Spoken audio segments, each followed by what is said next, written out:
Hey, salut tout le monde. Mardi prochain, nous serons le 8 mars, la journée internationale du droit des femmes.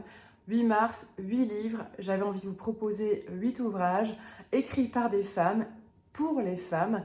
Donc je vais vous présenter ça. J'ai essayé de trouver des livres dans des genres différents pour que ça parle au plus grand nombre. Et si vous êtes un homme et que vous passez par ici, ne vous inquiétez pas, vous pourrez aussi vous plonger dans ces ouvrages. Le premier titre que je voulais évoquer avec vous, c'est Filles de la mer de Marie-Hélène Brach, paru en 2018 et que j'ai découvert à sa sortie en poche. À l'occasion, la maison d'édition avait organisé un événement et j'ai pu rencontrer l'autrice qui nous avait indiqué que cette histoire était née de son histoire familiale en fait, de la vie de sa grand-mère. On est en 1943 sur une île de Corée. On suit Anna et sa sœur. Elles sont plongeuses en mer. En fait, elles vont aller pêcher en mer. Et c'est de coutume sur cette petite île, dans ce village. Les deux sœurs partent en mer. Et les soldats japonais, on est en pleine Seconde Guerre mondiale, les soldats japonais vont tenter d'enlever la petite sœur d'Anna. Anna va sauver sa sœur en se faisant enlever à sa place parce qu'elle sait à peu près ce qui l'attend. En fait, ces jeunes filles, elles étaient emmenées dans des camps pour assouvir les besoins et les plaisirs de ces soldats japonais. Elles devenaient des femmes de réconfort et sous les coups, sous la violence, étaient obligées de se plier à leurs désirs sexuels. C'est un roman qui est extrêmement dur, extrêmement cru à lire. Voilà, je préfère vous prévenir, mais je trouve qu'il est nécessaire et qu'il ouvre une porte sur un pan méconnu de notre histoire, l'histoire avec un grand H. J'ai appris beaucoup de choses. Je ne connaissais pas cette histoire, ces femmes de réconfort. J'ignorais leur existence. Le deuxième livre que je voulais vous présenter, c'est Les Graciers de Kiran Millwood Hargrave, que j'ai lu en fin 2021, donc très récemment, lecture commune avec une autre blogueuse, Aurélie, je t'embrasse si tu passes par ici. Les Graciers, il a pas mal de similitudes avec le livre précédent dont je viens de vous parler. On est en 1617, en Norvège, dans un tout petit village. Les hommes, on est en plein hiver, les hommes s'apprêtent à partir en mer, ils partent pêcher sur un bateau de pêche et ils ne vont jamais revenir, ils vont faire naufrage. On parle là de 40 ou 45 hommes qui vont laisser, vous imaginez bien, un village peuplé de femmes et qui doivent s'en sortir, qui vont devoir s'entraider. On va avoir une première partie du roman axée sur cette solidarité, sur cette sororité qui va se mettre en place et qui est très lumineuse, très belle. Et la seconde partie du récit est axée sur un fait réel, inspiré de faits réels, notamment un décret interdisant la sorcellerie qui avait été voté au XVIIe siècle en Norvège. Il va y avoir un pasteur qui va débarquer dans le village de ces femmes pour établir la loi, pour s'assurer que ce décret est bien appliqué, que personne ne fait appel à la sorcellerie. Toute personne ne respectant pas cette loi était susceptible de peine de prison ou complètement de mort, de pendaison. Une deuxième partie de livre beaucoup plus sombre, avec deux héroïnes qui vont se démarquer.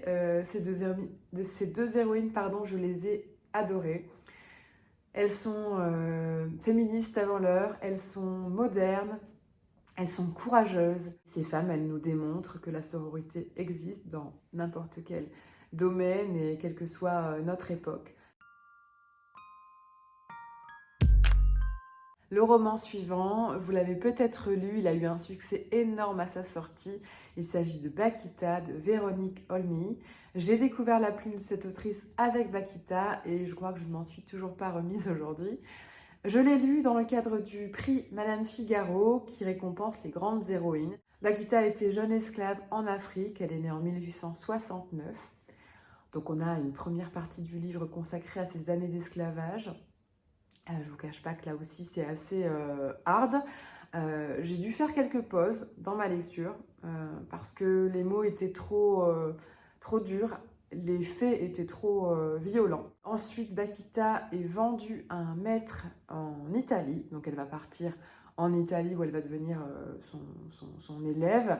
Un jour, Bakita rentre dans une église et elle a une révélation, elle découvre la foi, elle découvre Dieu. et elle n'a qu'une envie, c'est d'entrer dans les ordres.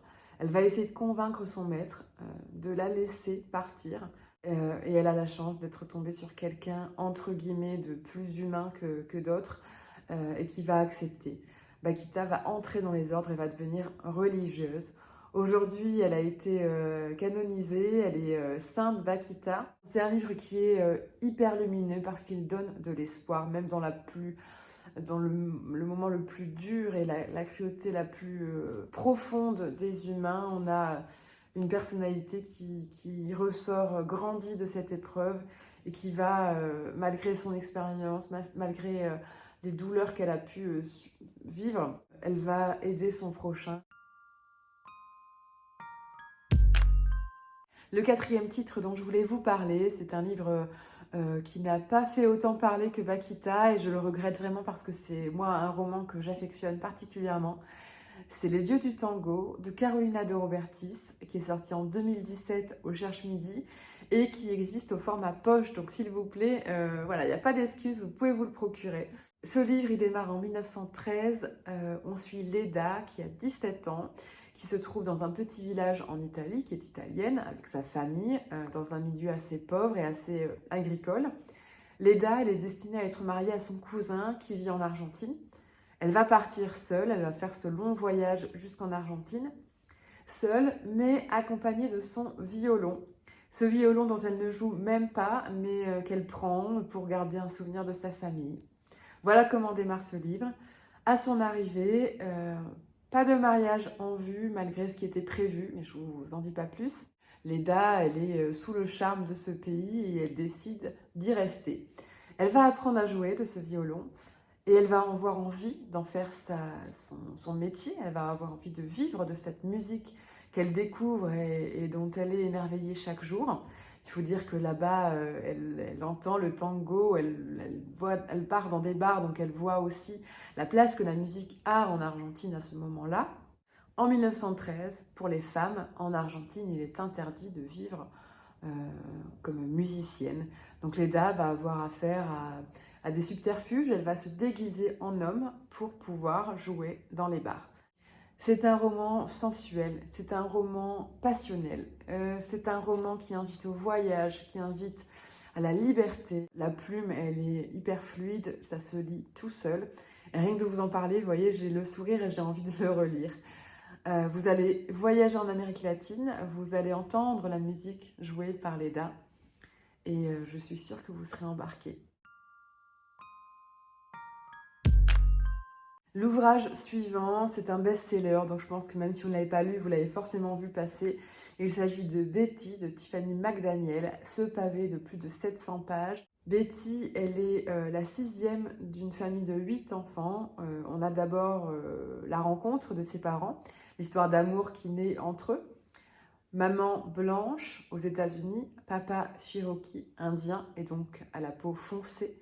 Et malgré le racisme qui existe dans ces années-là, on est au début du XXe siècle, malgré la peur des familles, malgré les interdictions, ces deux-là vont s'aimer et vont faire 8 enfants. Cette famille, elle va vivre en marge de la société.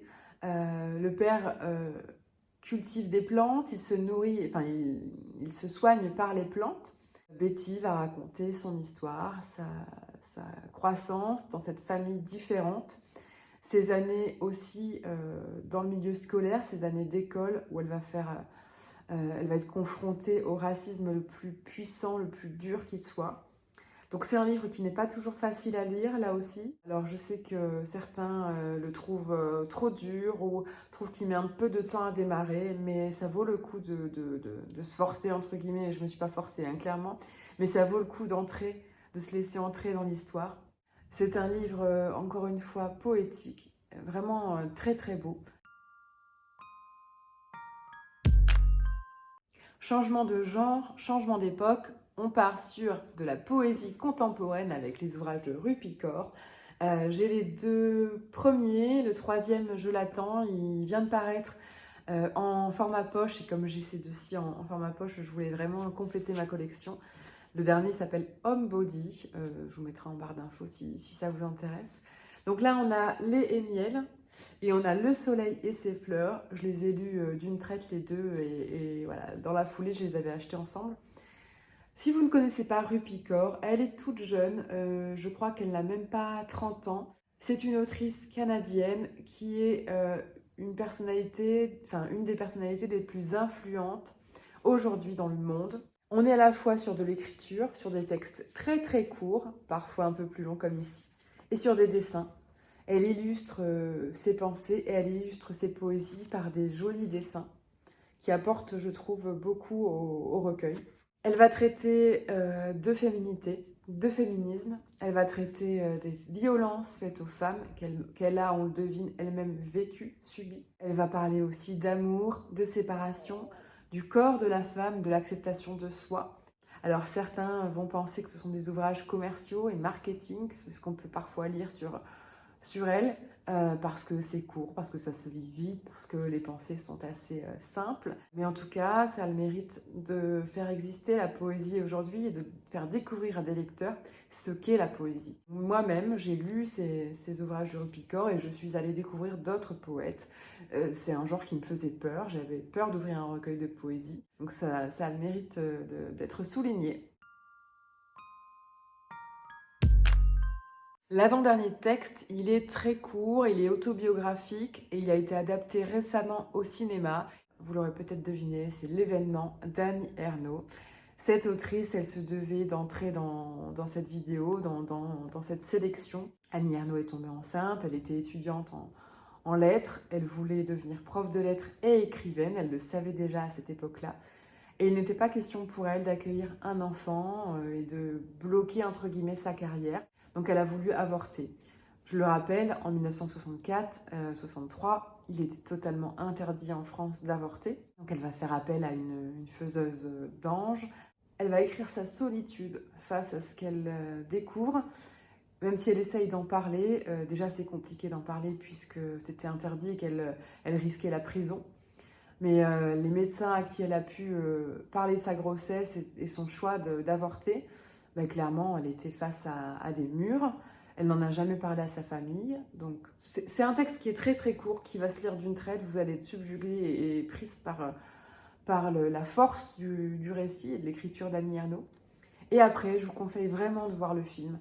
La réalisatrice a fait un travail exceptionnel. Alors, la comédienne vient d'avoir le César en plus. Voilà, j'avais envie de remercier toutes ces femmes en vous parlant de ce livre et du film qui en a été tiré.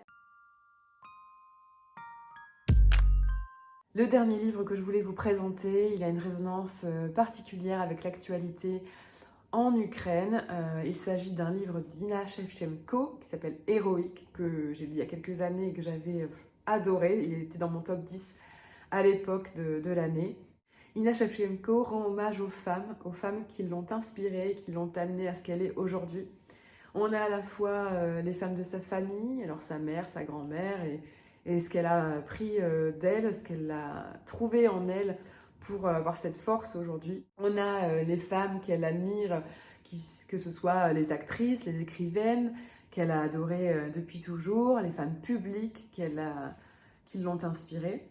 Ou alors, ça peut être aussi, je pense à Sailor Moon, le dessin animé, et elle nous explique avec émotion ce qu'avait provoqué en elle, chez la petite fille qu'elle était, les valeurs et ce qu'elle avait envie de porter ensuite en grandissant. Moi, j'ai été complètement inspirée et bluffée par la personnalité d'Ina Shevchenko, par son parcours, parce qu'elle revient un petit peu sur son parcours, même si elle a écrit d'autres livres. Je trouve que c'est une femme combative, admirable, très intelligente et qui n'a peur de rien. Je l'entendais encore récemment sur un plateau de télé évoquer Poutine et ce qui se passe aujourd'hui entre la Russie et l'Ukraine, et elle disait avec vraiment fierté qu'elle n'avait pas peur de Poutine. Vous allez découvrir une personnalité forte, mais voilà, à travers elle, les portraits d'autres femmes. C'est la fin de cette vidéo, j'espère qu'elle vous aura plu.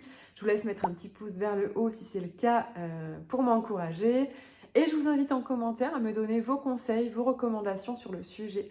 Quelles sont les autrices qui ont écrit sur les droits des femmes et que vous recommandez à chaque fois? Quels sont les titres des romans, des essais? Quels sont les livres que vous aimez sur le sujet? Dites-moi tout ça, ça m'intéresse beaucoup. Vous le savez, moi je fais attention, entre guillemets, à lire autant d'hommes que de femmes dans l'année. C'est quelque chose voilà, qui m'interpelle. Donc n'hésitez pas à me donner vos conseils d'autrices femmes, d'auteurs femmes, appelez-les comme vous le voulez, d'écrivaines. Voilà, je vous remercie d'avoir suivi cette vidéo et je vous dis à bientôt. Ciao!